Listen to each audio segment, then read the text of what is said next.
मैं doctor Madhav Singh, assistant professor political science, Shri Savaliya ji government college Mandapiya Chittorgarh. आज हम पढ़ेंगे संविधानवाद और संविधानवादी शासन, यानी कॉन्स्टिट्यूशनलिज्म या कॉन्स्टिट्यूशनल गवर्नमेंट। पिनॉक और स्मिथ ने बहुत ही अच्छी बात कही है कि संविधानवाद केवल प्रक्रिया और तथ्य का नाम नहीं है, वरन ये एक राजनीतिक शक्तियों के संगठनों का प्रभावशाली नियंत्रण भी है एवं प्रतिनिधित्व की प्राचीन परंपराओं और भविष्य की आशाओं का प्रतीक भी है। संविधानवाद के महत्व को बताते हैं जो पिनॉक और स्मिथ ने कहा है कि ये सिर्फ प्रक्रिया और तथ्य नहीं, इनसे भी ज़्यादा जो पॉलिटिकल पावर्स होती है, उनके ऑर्गेनाइजेशंस हैं, उन ऑर्गेनाइजेशंस पर एक नियंत्रण की और लोगों के जो परंपराएं होती हैं, उन परंपराओं का प्रतिनिधित्व करती है और फ्यूचर की एक दिशा निर्देश भी संविधानवाद प्रदान करता है। उदारवादी लोकतंत्र वर्तमान समय की सबसे लोकप्रिय, सबसे अधिक मान्य राजनीतिक व्यवस्था है। आज शासन की जितनी भी व्यवस्थाएं हैं उनके में डेमोक्रेसी को सबसे बेस्ट शासन या बेस्ट मॉडल ऑफ गवर्नेंस माना जाता है। और डेमोक्रेसी में के भी कई मॉडल्स हैं, उनमें जो लिबरल डेमोक्रेसी का मॉडल है वो सबसे ज़्यादा प्रैक्टिकल भी है और सबसे ज़्यादा पॉपुलर भी है।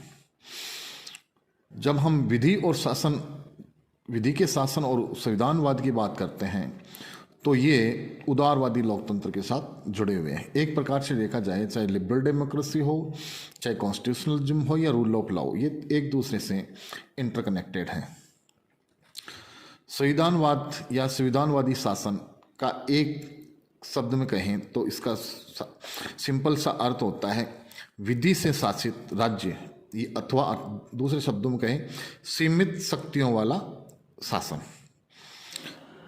इसमें शासक और शासन वर्ग पर नियंत्रण की संविधान द्वारा स्थापित संस्थागत व्यवस्था होती है और ये जो संस्थागत व्यवस्था होती है नियंत्रण की, वही संविधानवाद कहलाता है।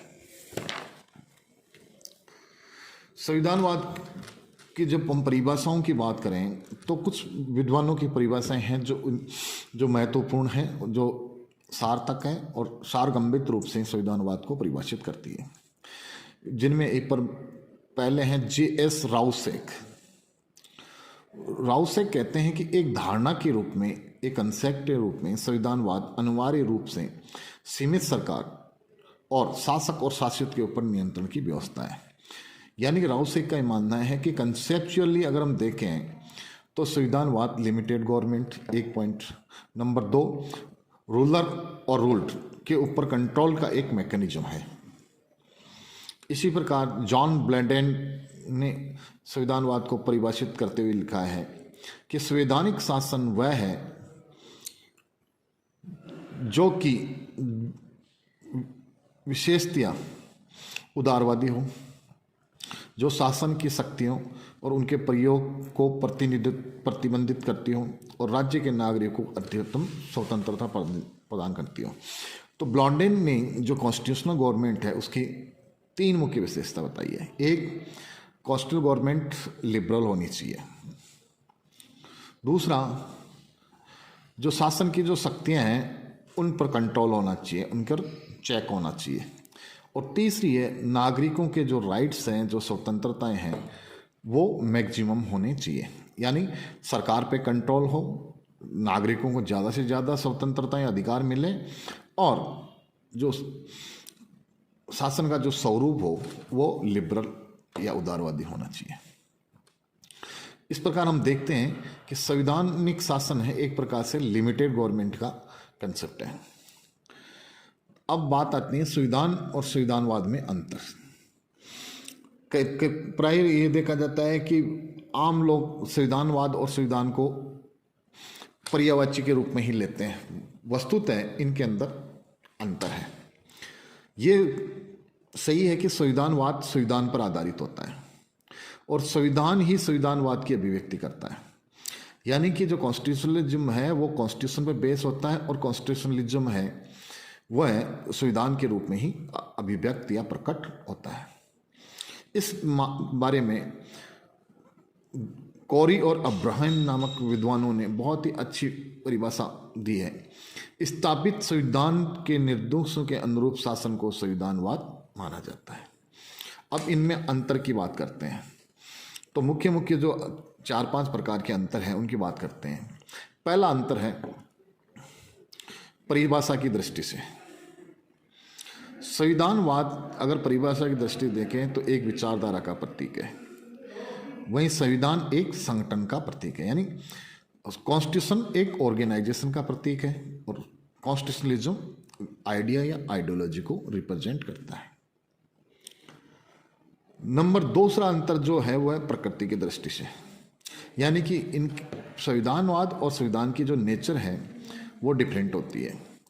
संविधानवाद में लक्ष्य और उद्देश्यों को महत्व दिया जाता है या प्रधानता प्रदान की कि क्या टारगेट्स या ऑब्जेक्टिव्स है वो प्रदान होते हैं। तो संविधान में साधनों की सुव्यवस्था को प्रदान की जाती है। संविधान में ये देखा जाता है कि जो सिस्टम ऑफ इंस्ट्रूमेंट्स हैं, मीन्स हैं, वो क्या है, इसके को प्रधानता दी जाती है। अगला जो अंतर है संविधानवाद और संविधान में वह उनके औचित्य या उनके लेजिटिमेसी के आधार पर होता है कि संविधानवाद का जो आधार माना जाता है, औचित्य का जो आधार होता है वो विचारधारा होती है। क्योंकि एक प्रकार से हम देखें तो संविधानवाद वैचारिक धारणा कंसेप्ट है, वहीं संविधानवाद का आधार जो होता है वो नियम या कानून या रूल होता है। संविधान वस्तुतः कानूनों का एक दस्तावेज होता है। और इनके अंदर जो अगला जो लास्ट अंतर है वह इनके क्षेत्र की दृष्टि से, स्कोप की दृष्टि से है। संविधानवाद संविधान की तुलना में व्यापक होता है। संविधानवाद अंतर्मुखी इंक्लूसिव होता है तो संविधान बहुमुखी एक्सक्लूसिव होता है। इस प्रकार हमने देखा कि संवैधानिक शासन है वह क्या होता है, उसकी परिभाषा क्या होती है और संविधान और संविधानवाद में क्या अंतर होता है। अगली कक्षा में हम संविधानवाद की विशेषताओं या गुणों के बारे में चर्चा करेंगे।